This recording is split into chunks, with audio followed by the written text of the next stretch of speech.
जितेंद्र वर्मा, आप देख रहे हैं जेवी न्यूज।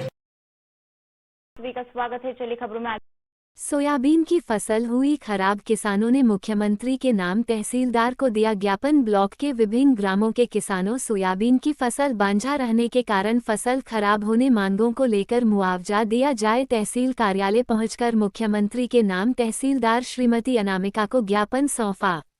नरसिंहगढ़ ब्लॉक के कई ग्रामों के किसानों तहसील कार्यालय पहुंचकर तहसीलदार श्रीमती अनामिका को दिया ज्ञापन। बताया गया कि सोयाबीन फसल बांझ हो गई। सोयाबीन में न तो फूल आया और न ही फली लगी। इसको लेकर मंगलवार को किसानों ने मुख्यमंत्री के नाम तहसीलदार को ज्ञापन सौंपा। उन्होंने अपनी फसल का सर्वे कराकर मुआवजे की मांग की है।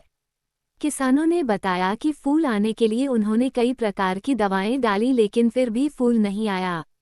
सोयाबीन फसल पर संकट, किसानों को मिले मुआवजा, हर खेत का हो सवे। इस साल देश में अनियमित मानसून और जलवायु परिवर्तन के कारण किसी क्षेत्र में कम एवं किसी क्षेत्र में अत्यधिक बारिश तो कहीं कम बारिश हुई, जिससे किसानों की फसलों को नुकसान पहुंचा है।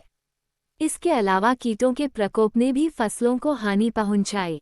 इसी बात को ध्यान में रखते हुए मध्य प्रदेश के मुख्यमंत्री डॉक्टर मोहन यादव को राजगढ़ जिले का प्रभावित क्षेत्रों में फसलों की स्थिति का सर्वे कराकर किसानों को राहत व मुआवजे का भरोसा दिया जाए, जिससे किसानों की आर्थिक स्थिति कमजोर न हो और अगली फसल के लिए वह तैयारी कर सके। किसानों ने कहा, कर्ज लेकर बोई थी फसल पूरी तरह बांझा रह गई और उम्मीद पर पानी फिर गया।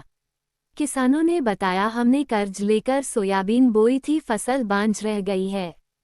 फसल से ही उम्मीद थी, अब ये भी बांझ रह गई है। हम अपने घर का खर्च कैसे चलाएंगे? बच्चों की फीस भरने, बच्चों का पालन पोषण एवं कर्ज देना, अन्य जरूरी कामों को करने में काफी परेशानी होगी। इस बड़ी संख्या में दर्जनों ग्रामों के किसान ग्राम कोटरा, ग्राम बिहार, ग्राम लश्करपुर, ग्राम पालखेड़ी, ग्राम बिजोरी, ग्राम मां पाइकोली, ग्राम जमुनिया गणेश, ग्राम जमुनिया गोपा चौहान, ग्राम बरखेड़ा डोर, ग्राम माना, ग्राम लसूडिया हाजी, ग्राम तिनुनिया आदि ग्रामों के बड़ी संख्या में किसान उपस्थित थे। तहसीलदार अनामिका ने कहा कि मुआवजे के लिए आई मांग को शासन स्तर पर भेज देंगे। मुआवजा को लेकर कोई घोषणा होगी तो सार्वजनिक मुआवजा मिलेगा। रिपोर्ट भगवान सिंह, उमठ, नरसिंहगढ़।